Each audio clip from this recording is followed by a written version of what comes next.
Today हम discuss करेंगे एसिम्पटोट्स।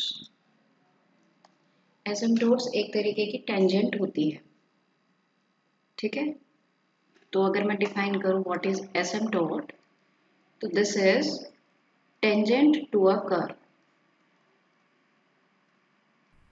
Right. अब ये किस तरीके की टेंजेंट होती है, लेकिन क्या ये कभी जो हमारा कर्व होता है उसको इंफिनिटी पे टच करती है या बस पास होके गुजर जाती है वहां से। थर्ड केस क्या बनेगा कि जो हमारा कर्व होता है उसको क्रॉस करती है। जरूरी नहीं है इंफिनिटी पे क्रॉस करे, कहीं फाइनाइट पॉइंट पे भी ये क्रॉस कर सकती है। तो यहाँ पे एसिम्पटोट के हमारे 3 पॉइंट्स हैं कि या तो वो इंफिनिटी पे टच करेगी, या पास होगी पैरेलली, या फिर कर्व को क्रॉस भी कर सकती है। इसके बाद एक स्पेशल नोट होता है कि सपोज कोई भी आपका कर्व है y=fx टाइप, तो किसी कर्व की या तो एक से ज्यादा टेंजेंट हो सकती है, सॉरी एसिम्पटोट हो सकती हैं, या फिर ऐसा भी पॉसिबल है कि एक भी टेंजेंट ना हो, नो टेंजेंट बोल रही बार बार, एसिम्पटोट ना हो, कोई भी एसिम्पटोट ना हो, ऐसा भी पॉसिबल है, नो एसिम्पटोट एट ऑल। तो ये दोनों ही केस एग्जिस्ट कर सकते हैं। अब देखो टाइप ऑफ एसिम्पटोट्स की अगर मैं बात करूं,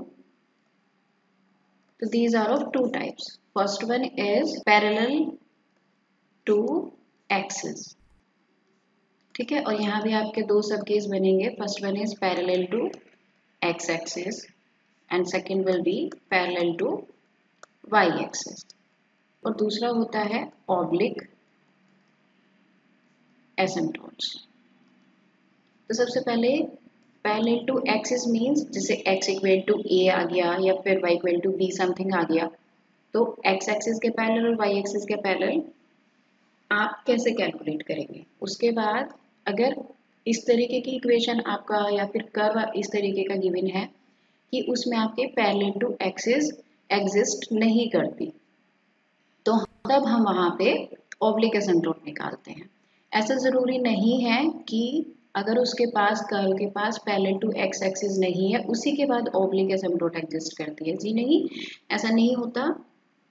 ऐसा पॉसिबल है कि उसके पास पैरेलल टू एक्सिस भी हो और ऑब्लिक एसिम्पटोट्स भी हो, और ऐसा भी पॉसिबल है कि ऑब्लिक एसिम्पटोट सपोज करिए आपकी 3 आ गई, जैसे y equal to x, y equal to 2x, y equal to 3x, और जब आपने पैरेलल टू एक्सिस निकाली तो x एक्सिस के पैरेलल जब तुमने या फिर y एक्सिस के पैरेलल जो तुमने निकाली उसमें से y इक्वल टू x एक एसिम्पटोट आ गई है, ठीक है। तो वो ये जो आई आपकी, वो तो इसमें ऑब्लिक वाले केस में भी आ रही थी, ठीक है। तो हम इनको अलग कंसीडर नहीं करेंगे, हम एक ही एसिम्पटोट कर्व की कंसीडर करेंगे, ठीक है। तो यहाँ से आप क्या समझे कि पैरेलल टू एक्स एक्सिस भी एग्जिस्ट कर सकती है और ऑब्लिक भी एग्जिस्ट कर सकती है, इसीलिए हम बोलते हैं कि मोर देन वन एसिम्पटोट एग्जिस्ट कर सकती है। उसके बाद और नो एसिम्पटोट की जरूरी नहीं है कि पैरेलल टू एक्स एक्सिस भी आपको, एक्स एक्सिस या वाई एक्सिस भी आपको मिल जाए और ऑब्लिक भी आपको मिल जाए, ठीक है। तो रूल्स देख लेते हैं सबसे पहले कि कैलकुलेट कैसे करते हैं। तो सबसे पहले मैं बात करूं पैरेलल टू एक्सिस की, तो इसे मैं एक्स एक्सिस की बात करती हूँ। तो जब आपको एसिम्पटोट निकालनी हो which is parallel to X axis, so what you have to do कि जो आपका कर्व गिवन होता है जो भी उसमें जो आपकी इक्वेशन गिवन होती है उसमें x जहां जहां अपीयर होता है, मतलब x की जितनी भी हाईएस्ट पावर, जैसे किसी इक्वेशन में आपको x क्यूब देगा, x स्क्वायर देगा, x देगा, तो कर्व के अंदर x की जो हाईएस्ट डिग्री टर्म होगा उसका जो कॉफिशिएंट होगा उसको हम 0 के इक्वल इक्वेट करेंगे। That means to obtain asymptote parallel to x-axis, we equate coefficient of highest degree term of x, ठीक है। यहाँ से इक्वेट करने के बाद कोफिशिएंट को जो भी आपका आएगा that will be your equation of asymptote. Same होता है आपका पैरेलल टू वाई एक्सिस में। इसमें भी क्या करेंगे आप कि जो y की हाईएस्ट डिग्री टर्म होगा उसके कोफिशिएंट को आप 0 के इक्वल इक्वेट करेंगे। Equate coefficient of highest degree term of y square, आपका जो कर्व है X square plus X square B square minus A square Y square equal to 0। और आपको निकालनी है एसिम्प्टोट पैरेलल टू एक्सिस। तो सबसे पहले एक्स एक्सिस के पैरेलल निकाल रही हूँ, देखती हूँ कि एक्स एक्सिस के पैरेलल एग्जिस्ट करती है या नहीं करती। तो क्या करेंगे, इसके लिए मैंने आपको क्या बताया कि if you have to check parallel to X axis, तो इक्वेशन में x की हाईएस्ट डिग्री टर्म जो भी एग्जिस्ट करेगी, यहाँ पे क्या है एक्स स्क्वायर है, एक्स स्क्वायर है, एक्स से ज़्यादा पावर, स्क्वायर से ज़्यादा पावर तो कहीं नहीं है, तो इसको हम क्या कर सकते हैं, इसको हम ऐसे भी लिख सकते हैं, तो इसमें x की जो हाईएस्ट डिग्री टर्म एग्जिस्ट कर रहा है दैट इज एक्स स्क्वायर, ठीक है। उसके जो कोफिशिएंट है उसको आपने 0 के इक्वल इक्वेट करना है, that means y square plus a square equal to b square equal to 0। तो यहाँ से क्या आ जाएगा y equal to plus minus i b, जिसको हम कंसीडर नहीं करेंगे। क्यों? क्योंकि इसके पास कॉम्प्लेक्स इक्वेशन है जो हम कंसीडर रियल में नहीं करते, ठीक है। इसके बाद that means no asymptote parallel to X axis. इसके बाद दोबारा आप चेक करें पैरेलल टू वाई एक्सिस के लिए, तो क्या हो जाएगा, आपकी बार सेम आपको क्या करना है, y के कोफिशिएंट देखेंगे कि हाईएस्ट डिग्री टर्म कहाँ एग्जिस्ट कर रही है, तो ये हो गया और ये हो गया, इसको एक साथ ले सकती हूँ। इस इक्वेशन को क्या मैं ऐसे लिख सकती हूँ, कोई प्रॉब्लम नहीं है ऐसे लिखने में। अब मैंने यहाँ पे देखा कि y की जो हाईएस्ट डिग्री है दैट इज 2 ओनली, इसका जो कोफिशिएंट है that is X square minus A square equal to 0, इसको मैंने 0 के इक्वल इक्वेट कर दिया। तो यहाँ से मेरी इक्वेशन क्या मिली मुझे, x equal to plus minus a. तो यहाँ पे रियल रूट एग्जिस्ट कर रहे हैं, तो this will be these two will be asymptote parallel to X axis Y axis to the curve given curve. यहाँ से ये दो एसिम्प्टोट्स आ जाएंगे आपके, ठीक है। तो ये तो आपका मेथड होता है आप पैरेलल टू एक्सिस कैसे निकालते हैं। अब इसके बाद हम देखेंगे कि आप ऑब्लिक एसिम्प्टोट्स कैसे निकालोगे। अब यहाँ पे ओब्लिक एसिम्प्टोट्स निकालने के हमारे पास दो मेथड हैं। फर्स्ट मेथड बता देती हूँ। सपोज करो हमारे पास y equal to F X कोई कर्व है, ठीक है, n ऑर्डर का, और हम मान के चलते हैं इसमें ये हो गया कि पैरेलल टू एक्स एक्सिस नहीं है, तो हम मान के चलते हैं लेट इक्वेशन ऑफ, और हम एज्यूम करेंगे कि इसमें ऑब्लिक एसिम्प्टोट एग्जिस्ट करती है। तो जो इक्वेशन होगी ऑब्लिक एसिम्प्टोट की that will be y equal to m x plus c, ठीक है। Equation of a straight line with slope m, where ये जो m है और जो c है दोनों ही अननोन है, जिनको निकालने के लिए आपका सारा प्रोसेस होगा।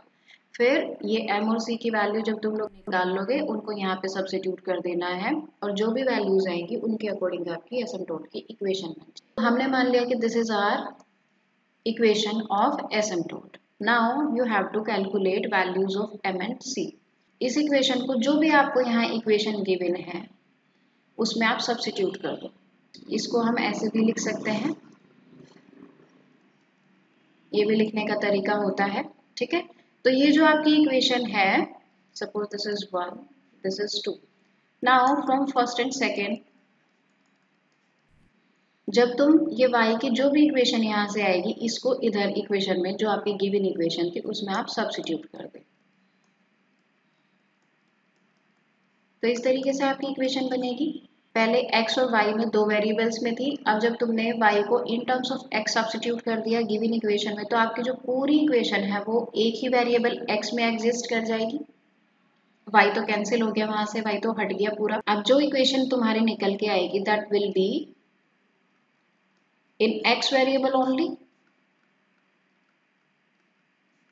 तो now what you have to do कि x की जितने भी पावर्स एग्जिस्ट करते, सपोज करिए आपका जो कर्व ये आपको गिवन था वो कुछ इस तरीके का था कि उसमें एक्स क्यूब भी थी, एक्स स्क्वायर भी है, एक्स भी है, ठीक है। तो आप क्या करेंगे, जितने भी उसमें हायर डिग्री टर्म्स हैं उनको सबको पहले ले लेंगे। जैसे x का जो भी पावर है, इधर सपोज करो n है, n-1 है एंड सो ऑन। तो जितने x के पावर्स हैं उनके कोफिशिएंट को आप इक्वेट करेंगे, क्योंकि जीरो है इधर तो इसको आप ऐसे लिख सकते हैं, जीरो को तो आप कैसे भी लिख सकते हो ना। तो जब कंपेयर करोगे बोथ साइड तो x की डिग्रीज के कोफिशिएंट को जब तुम कंपेयर करोगे तो x raise to the power n, इसके कोफिशिएंट को कंपेयर करोगे तो जो भी ये कोफिशिएंट है ये जीरो के इक्वल आ जाएगा। उसके बाद जो इससे लोवेस्ट डिग्री टर्म है उसके कोफिशिएंट को जीरो के इक्वल इक्वेट करोगे तो यहाँ से एक इक्वेशन निकल के आएगी। फिर इस तरीके से हम तब तक करते जाएंगे जब तक कांस्टेंट नहीं आ जाता, और कांस्टेंट तो जीरो के इक्वल हो नहीं सकता until it is not zero. यहाँ से जब आप जो ये हाईएस्ट डिग्री टर्म के कोफिशिएंट को जीरो के इक्वल रखेंगे तो यहाँ से अब आपका सारा इक्वेशन एम और सी में ही बनेगा, ठीक है। तो यहाँ से जब आप इसको जीरो के इक्वल रखेंगे तो ये आपको रूट्स देगा, एम की वैल्यूज देगा। अब जितने भी एम की जितने भी इक्वेशन की डिग्री, जैसे यहाँ पे एन डिग्री थी तो एम रूट्स आपको मिलेंगे। अब अगर आप ये बोलो कि हम हाईएस्ट वाले को ही जीरो के इक्वल रख के रूट्स क्यों निकालते हैं, तो इसका रीजन ये है कि अगर आप सपोज करो इससे एक कम डिग्री वाले को जीरो के इक्वल रखेंगे तो यहाँ से आपके n-1 रूट्स निकलेंगे, यहाँ से आपके पूरे n रूट्स निकलेंगे, और रूट्स उतने ही होते हैं किसी भी पॉलिनोमियल के जितने उसका ऑर्डर या डिग्री होता है, ठीक है। अगर आप कम वाले को रखोगे तो आप एक रूट कम कर रहे हो। तो जो हाईएस्ट वाला आपका टर्म है उसको आप जीरो के इक्वल, कोफिशिएंट को आप जीरो के इक्वल रखेंगे, ये इक्वेशन m की फॉर्म में होगी, ठीक है। तो यहाँ से आपके m के रूट्स निकल जाएंगे। अब जो भी इन रूट्स का नेचर आता है उन्हीं पे c की वैल्यू डिपेंड करती है। Nature of m will decide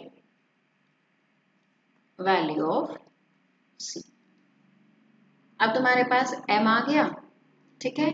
उसके कोरस्पॉन्डिंग c कैसे निकालोगे, जो आपकी ये इसके बाद मतलब सबसे हाईएस्ट के बाद जो करंट लोवेस्ट वाला टर्म होता है उसके जो इक्वेशन आएगी उसको आप जीरो के इक्वल रख देंगे, वहां से आप c को कैलकुलेट कर लेंगे, ठीक है। अब आपके पास m भी आ गया और c भी आ गया, उन दोनों वैल्यूज को आप गिवन इक्वेशन में रखोगे और वहां से आपकी इक्वेशन आ जाएगी एसिम्प्टोट की।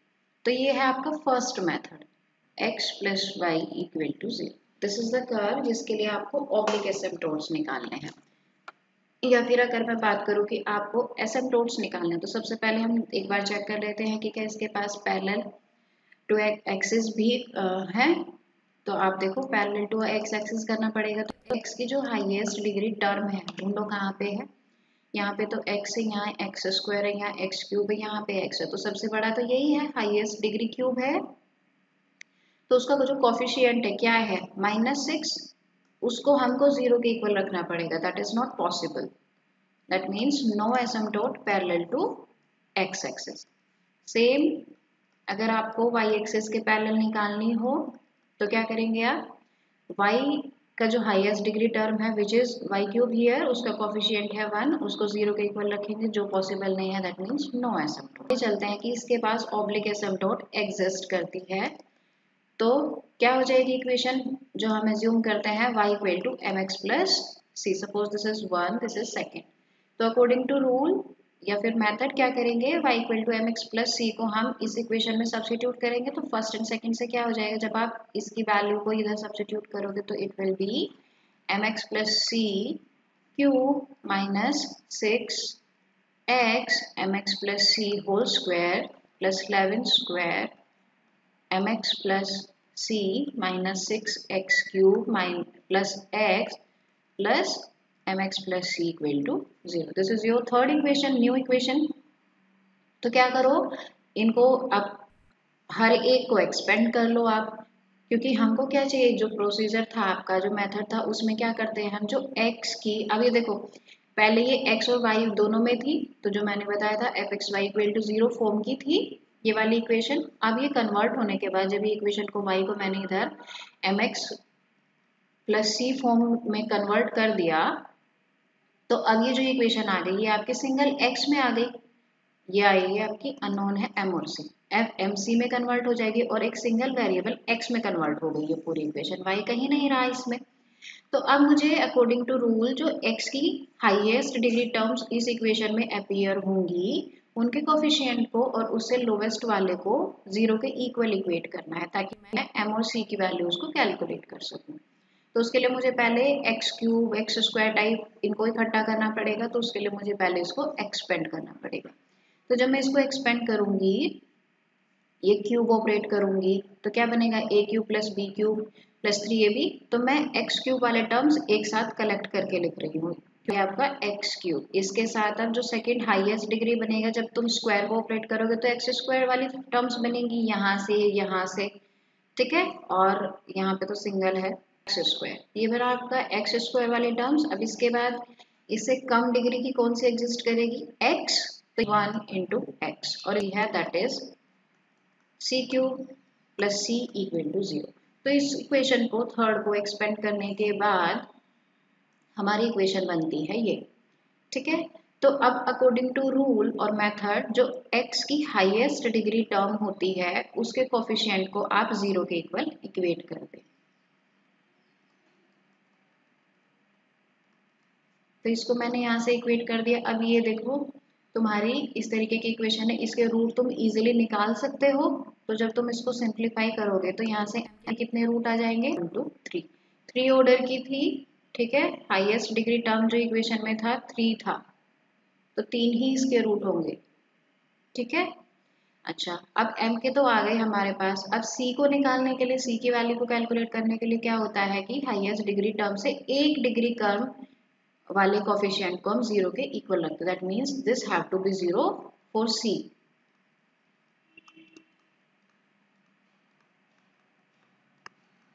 तो c की वैल्यू आप कैसे निकालेंगे? देखिए इसमें m भी है और c भी है, दोनों है। तो m की जो वैल्यूज आई हैं आपकी 1 2 3, उसके अकॉर्डिंग मैंने आपको ऊपर बताया था कि m के नेचर पे c का नेचर डिपेंड करता है। तो m की वैल्यूज को इधर आप पहले 1 सब्स्टिट्यूट करेंगे और यहाँ से c की वैल्यू को कैलकुलेट करेंगे, फिर आप 2 रखेंगे और उसके बाद आप 3 रखेंगे और कोरस्पॉन्डिंग आपकी c की वैल्यूज आएंगी, ठीक है। तो हमारे पास c की एक कॉमन वैल्यू आ गई दैट इज 0। तो अब तुम्हारे पास m की वैल्यूज भी आ गई और c की वैल्यूज भी आ गई। तो जो तुम्हारी इक्वेशन तुमने अज्यूम करी थी ऑब्लिक वाली y = mx + c, अब यहाँ पे आप सारी वैल्यूज को रख दो। m जब 1 था तो c 0 था, तो इसके अकॉर्डिंग आपकी जो इक्वेशन निकल के आएगी that will be y = x, ठीक है। जब 2 रखोगे और c 0 होगा then it will be y = 2x, और जब आप 3 रखेंगे and c is 0 then equation of asymptote is y = 3x। तो ये तीनों आपकी ऑब्लिक एसिम्प्टोट होंगी। अब इसके बाद जैसे मैंने आपको बताया था कि ऑब्लिक एसिम्प्टोट निकालने के 2 मेथड हैं। तो पहले ये वाला मेथड इंट्रोड्यूस हुआ जो हमने अभी पढ़ा, लेकिन इस मेथड का एक ड्रॉबैक है। क्या कि तुम देखो कि जो ये प्रोसीजर है इसमें आपको हाईएस्ट डिग्री टर्म के कोफिशिएंट्स को 0 रखना पड़ता है, हाईएस्ट वाले को और एक उससे छोटे वाले को, m और c की वैल्यूज को कैलकुलेट करने के लिए। चलिए ये तो क्यूब था, तो फिर भी एक बार को हो गया क्योंकि आपको क्यूब का फॉर्मूला पता है। और फॉर्मूले की भी बात नहीं है, फॉर्मूला तो आप 5 पावर का भी ले सकते हो, कर पाओगे। लेकिन इसमें इसका जो डिफिकल्टी था उसमें यही था कि अगर आपकी 7 डिग्री टर्म्स अगर आपका 7th ऑर्डर पॉलिनोमियल है तो आपको 7 पावर एक्सपेंड करनी पड़ेगी, ठीक है, जिससे ये लेंदी हो जाएगा बहुत ज़्यादा। ये टाइम टेकिंग था और लेंदी प्रोसेस है, इस वजह से एक दूसरा मेथड इंट्रोड्यूस हुआ ऑब्लिक एसिम्प्टोट निकालने का जो इसके कंपैरिजन में इजी है। तो वो मेथड क्या है, बाकी ये चॉइस आपकी है कि आपको जो मेथड आसान लगे उससे आप सॉल्व कर पाओ, ठीक है, ये तुम्हारी चॉइस है। तो सपोज करिए कि हमारा जो कर्व है that is that is y equal to F X बोलो या फिर F X Y equal to 0। तो हम एज्यूम करके चलते हैं कि जो y equal to m x plus c is the equation of oblique asymptote. ठीक है, ये तो कुछ नया नहीं है। Suppose this is 1, this is 2, same procedure है पहले की तरह। अब इसमें अलग क्या है, अब इसके बाद आप स्टेप 1 फॉलो करेंगे। तो क्या करना है इसमें आपको कि इक्वेशन में जहां जहां x है वहां आप 1 सब्स्टिट्यूट करेंगे और जहां जहां y है वहां आप m सब्स्टिट्यूट करेंगे। और ये कहाँ करेंगे आप, और ये जो है आपका nth ऑर्डर इक्वेशन है। ठीक है, तो x को 1 पुट करना है और y को m पुट करना है। कहाँ पे, जो इक्वेशन में सबसे हाईएस्ट डिग्री टर्म यानी कि nth डिग्री टर्म्स बनेंगे उसमें, nth degree terms in equation. अब मैंने यहाँ पे कहीं ये नहीं बोला कि आप x में रखेंगे या y में रखेंगे। मैंने क्या बोला कि जो भी आपकी nth ऑर्डर इक्वेशन गिवन है उसमें y भी होंगे, उसमें x भी होंगे। तो इक्वेशन में जो भी nth डिग्री टर्म बन रहे होंगे यानी कि हाईएस्ट डिग्री टर्म्स जो बन रहे होंगे उनमें आपको x की जगह 1 रख देना है और y को m से रिप्लेस कर देना है। तो यहाँ से एक नई इक्वेशन बन के आएगी जिसको हम रिप्रेजेंट कर देंगे फाई एन एम से। ठीक है, इसके बाद सेकंड स्टेप क्या है, सेम स्टेप्स आपको फॉलो करने हैं जब तक कांस्टेंट पे वैल्यू नहीं आ जाती। यानी कि आपको x equal to m put कर 1 पुट करना है and y equal to m put करना है। अब कहाँ, n minus 1th degree terms में इन इक्वेशन। अब वहां से कुछ नया एक्सप्रेशन बनेगा जिसको हम नाम देंगे phi n minus 1 m। Step third क्या होगा, what you will do, x equal to 1 and y equal to m अब कहाँ पुट करेंगे, n minus 2th degree terms में, और उसका नाम हो जाएगा, उस एक्सप्रेशन को हम नाम देंगे फाई n माइनस 2m। हमें ये मतलब नहीं है कि x और y की डिग्री सेम है या अलग है। हमें किस चीज से मतलब है कि हमारे nth डिग्री के कौन कौन से टर्म है उसमें y हो x हो हमें फर्क नहीं पड़ता। उसके बाद n-1 डिग्री किसकी है, n-2 डिग्री किसकी है, हमने उन टर्म्स में वैल्यू रखनी है। ठीक है, अब same process you have to follow and so on. और ये अंडरस्टूड है कि कहाँ तक तुमने करना है, कांस्टेंट में तो रखोगे नहीं। ठीक है, x और y की जब सिंगल पावर रह जाएगी तब तक तुमने रखना है। चलिए, अब तुम्हें क्या करना पड़ेगा, अब ये देखो x को तो 1 रख दिया तो ये तो कांस्टेंट बन गया, यानी कि x का तो एग्जिस्टेंस ही चला गया क्योंकि वो एक कांस्टेंट की टर्म में आ गया। लेकिन y m रहा तुम्हारा। और जो तुम्हारा मतलब जो तुम ये मेथड कर रहे हो ये किस लिए कर रहे हो, क्योंकि तुम्हारे पास m अननोन है, c अननोन है। इन दोनों के वैल्यूज निकालने के लिए तुम सारा प्रोसीजर कर रहे हो।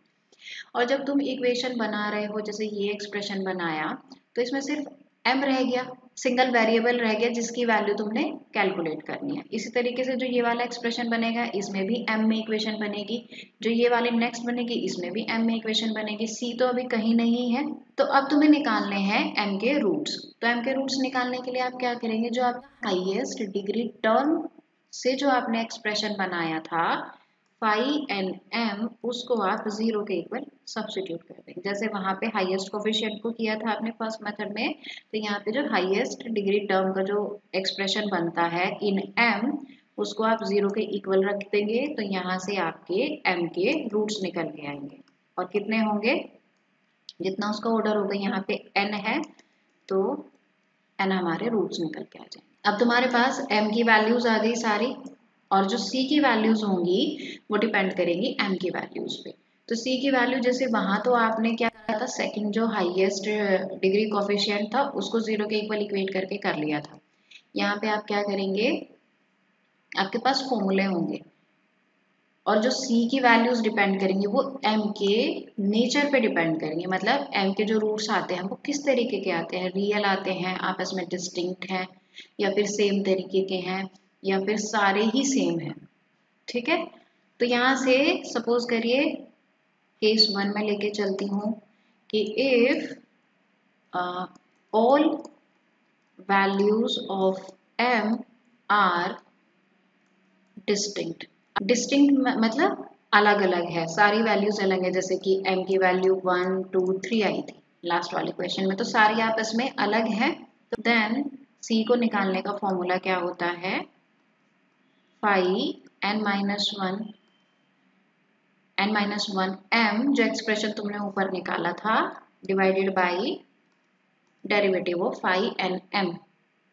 ये जो एक्सप्रेशन है इसको डेरिवेट करके आप यहाँ नीचे डिनोमिनेटर में लेके आएंगे, और जो तुमने phi n minus one m निकाला था उसको इधर सब्स्टिट्यूट करेंगे। तो यहाँ से ये जो भी आएगा एक्सप्रेशन ये m में आएगा, m की जो आपकी वैल्यूज है उनको आपको रखते चले जाएंगे, उसके रेस्पेक्ट में c की वैल्यूज निकलती चली जाएंगी। अब इसके बाद सेकेंड केस क्या है कि सपोज करिए कि m की n वैल्यूज में से कुछ वैल्यूज तो सेम डिस्टिंक्ट है और कुछ सेम है, मतलब सारी सेम नहीं है, कुछ डिस्टिंक्ट है। If some values of m are distinct, या फिर डिस्टिंक्ट नहीं यूज करें, सेम। ठीक है, तो इस केस में आपका जो c का फॉर्मूला होगा that will be given by c square factorial upon factorial two phi n m, और उसका उतने टाइम डेरिवेटिव जितना आप पावर कर रहे हो। तो यहाँ स्क्वायर है तो आपको 2 टाइम्स डेरिवेटिव करना पड़ेगा। तो क्या बनेगा, c square upon factorial two phi n m double derivative plus c upon factorial one time derivative of n minus one. ठीक है, एक एक पावर कम होते चली जाएगी और डेरिवेटिव उतने टाइम जितने टाइम पावर है, plus phi n minus two m equal to 0। तो यहाँ से इस इक्वेशन में आप वैल्यू रखेंगे इन एक्सप्रेशंस की, और आपको m में एक एक्सप्रेशन मिल जाएगा और c में। तो यहाँ पे आप m की जो भी वैल्यूज थी उनको बारी बारी सब्स्टिट्यूट करते चले जाएंगे और आपके c की वैल्यूज निकलते चली जाएंगे। अब थर्ड केस में क्या बोलता है, if all values of m are same, सारी सपोज करो 1 1 1 टाइप आ गई, तो उस केस में जो आपका फॉर्मूला होता है that is c cube upon factorial 3 phi n m, और कितने बार डेरिवेटिव, जितनी पावर यानी 3 time, plus c square upon factorial 2 phi n minus one m 2 times derivative, plus c upon factorial 1 phi n minus 2 one time derivative m plus phi n minus 3m equal to 0। तो सारी values के case में आपको ये वाला formula लगाना पड़ेगा। तुम्हारा c की वैल्यूज आ गई, m की वैल्यूज आ गई। अब जो तुम्हारी इक्वेशन थी वहां पे आप m की वैल्यूज को सब्स्टिट्यूट करेंगे और c की वैल्यूज को सब्स्टिट्यूट करेंगे, यहाँ से आपकी इक्वेशंस ऑफ एसिम्प्टोट आ जाएगी, प्लस x इक्वल टू 0। तो सबसे पहले तो आप पैरेलल टू एक्सिस देख लें, x का हाईएस्ट डिग्री टर्म है इधर, ये x है, यहाँ x स्क्वायर का कोफिशिएंट देखेंगे विच इज माइनस वाई, उसको 0 के इक्वल इक्वेट करोगे आप, है ना। तो यहाँ से क्या हो जाएगा, y equal to 0। This will be asymptote equation parallel to x axis. जब आप y एक्सिस के पैरेलल निकालोगे तो हाईएस्ट डिग्री टर्म देखो y स्क्वायर y है, इधर y क्यूब है, इसका कोफिशिएंट है 1, उसको 0 के इक्वल रखोगे, that means no asymptote parallel to y axis. अब हम थर्ड केस चलेंगे दैट इज ऑब्लिक एसिम्प्टोट। तो हम एज्यूम करके चलेंगे कि सपोज करिए y equal to mx plus c हमारी एसिम्प्टोट की इक्वेशन है, जिसमें m और c आपके अननोन है जिनकी वैल्यू आप निकालेंगे। तो क्या होता था इस मेथड में, फर्स्ट स्टेप जो होता था उसमें हम x को 1 रखते थे और y को m रखते थे, कहाँ पे, जो हाईएस्ट डिग्री टर्म्स होते थे इक्वेशन में। ठीक है, तो अब इसमें हाईएस्ट डिग्री टर्म देखो, इसकी डिग्री कितनी है, 3 है, तो सबसे ज्यादा डिग्री इसमें 3 है। अब वो कहाँ कहाँ है, यहाँ पे है 3, एक्स और वाई के मिला के यहाँ यहाँ है, यहाँ तो 2 आ गई, यहाँ 1 आ गई, तो जो हमारे हाईएस्ट डिग्री टर्म्स हैं वो 3 डिग्री के हैं। ठीक है, तो कौन से टर्म्स आप लेंगे, ये वाले, समझे आप। तो n की वैल्यू इधर 3 है, तो यहाँ बनेगा जो फाई एन m एक्सप्रेशन में देती थी, तो n आ जाएगा 3 और m बनेगा, और क्या होगा, इस वाले एक्सप्रेशन में आप y को m से रिप्लेस करें, यानी कि m क्यूब माइनस x की वैल्यू बना जाएगी 1 स्क्वायर 1 और ठीक है, तो ये बना तुम्हारा फाई एन m। अब इसके बाद सेकंड स्टेप क्या होता था कि इसे छोटी डिग्री 3 से छोटा 2 बनेगा, ठीक है। तो अब 2 देखो इसमें कहीं एग्जिस्ट कर रहा है क्या, तो सिर्फ देखो 2 y के पास है, x की तो सिंगल पावर है। तो जो अब तुम्हारा x equal to 1 and y equal to m तुम सब्स्टिट्यूट करोगे कहाँ पे, तो ये बनेगा 5 2m equal to 2m square. इसी तरीके से स्टेप थर्ड क्या हो जाएगा, आप x equal to 1 and y equal to m कहाँ पुट करेंगे, 1 पावर में, सिंगल पावर में। तो सिंगल पावर y की यहाँ ये है और ये यहाँ पे है, तो ये क्या बनेगा 5 1m equal to 4m plus 1, ठीक है। कांस्टेंट इसमें 0 है तो 0 तो क्या 0 के इक्वल रखना, समझ गए। तो ये हमारे पास हमने एक्सप्रेशन ले आए। अब क्या है मेथड कि m के रूट हमने निकालने हैं, तो जो हाईएस्ट आपका पोलिनोमियल बनता है, ये सॉरी हाईएस्ट डिग्री का जो एक्सप्रेशन बनता है इन m, उसको हम 0 के इक्वल रखते हैं। दैट मीन्स यहाँ से m cube minus m you have to take equal to 0। तो यहाँ से जब तुम इसको सिंप्लीफाई करोगे क्या बनेगा, m square minus 1 equal to 0। That means m equal to एक रूट आया तुम्हारा 0, और जब इसको 0 के इक्वल रखोगे तो 1 माइनस, ये रूट बनेंगे आपके। तो अब उसके बाद मैंने आपको क्या बताया था मेथड में कि m के रूट के नेचर पे हमारे c के रूट्स डिपेंड करते हैं। अब फर्स्ट केस क्या था हमारा कि m के सारे ही रूट आपस में अलग अलग हो, तो यहाँ पे देखो सारे आपस में अलग है, दैट मीन्स हम फर्स्ट केस एप्लीकेबल करेंगे इसमें। तो फर्स्ट केस क्या सॉरी फर्स्ट केस क्या होता था, यानी c की वैल्यू क्या होती थी, -5 n minus 1 upon derivative of 5n m। अब इनकी वैल्यूज आप सब्स्टिट्यूट कर दो, 5n माइनस 1, तो n की वैल्यू इधर कितनी है 3, तो ये कितना बन जाएगा 5 2 m अपॉन 5 2 सॉरी 5 3 डेरिवेटिव उसका, ठीक है। तो इनकी वैल्यूज देखो 5 2 n की वैल्यूज कितनी है 2 माइनस 2 m स्क्वायर, और 5 3 m क्या था ये, इसका डेरिवेटिव करेंगे आप तो क्या बनेगा 3 m स्क्वायर माइनस 1। इसको यहाँ पे आप सब्स्टिट्यूट कर दो, तो अब जो तुम्हारा c आया वो ये आ गया इन टर्म्स ऑफ m। तो अब मैंने आपको क्या बताया था कि m की जो आपकी वैल्यूज हैं उनको बारी बारी आप पुट करेंगे यहाँ पे, तो जब m 0 हो जाएगा तो c भी हमारा 0 हो जाएगा। जब m 1 होगा, यहाँ से सेकेंड वैल्यू आपने रखी तो रखो यहाँ पे 1, कितना बना -2 अपॉन c आ गया -1। जब तुमने -1 रखा तो c कितना बनेगा सेम -1, ठीक है। तो अब ये आपके पास जो आपको चाहिए था वो आ गया। अब y equal to m x plus c में तुम रख दो, तो इसके अकॉर्डिंग क्या बनेगी 0, इसके अकॉर्डिंग x माइनस 1 एंड इसके अकॉर्डिंग -x माइनस 1। तो ये तुम्हारी इक्वेशन ऑफ एसिम्प्टोट आ गई। अब आप अगर देखो कि ये जो तीनों आपकी इक्वेशंस आई हैं, इसमें से जो y इक्वल टू 0 थी ये हमने सबसे पहले पैरेलल टू x एक्सिस निकाल रखी थी सेम। तो इसीलिए मैं कह रही थी कि ऑब्लिक में जो आप निकालेंगे एसिम्प्टोट्स वो जरूरी नहीं है कि सारी अलग ही आए, है ना, वहां से भी रिपीट हो सकते हैं। तो ये आपका मेथड है। अब सपोज करो ये तो था कि इसमें आपके सारे ही रूट्स अलग अलग आ गए थे, मैं एक बार दोनों केस और डिस्कस कर देती हूँ। अब जैसे मान लेते कि हमारा इस तरीके का कोई क्वेश्चन होता कि आपकी वैल्यू आ गई 1 1 -1, ठीक है।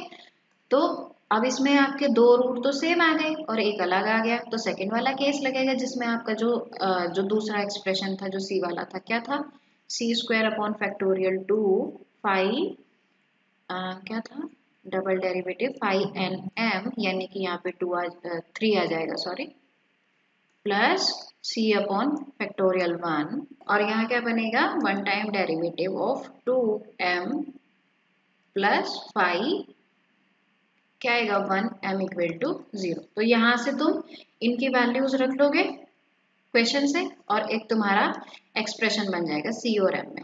m की वैल्यूज यहाँ से बारी बारी आप डालना और c की वैल्यू निकाल लेना। इसी तरीके से आपने थर्ड केस करना, ठीक है।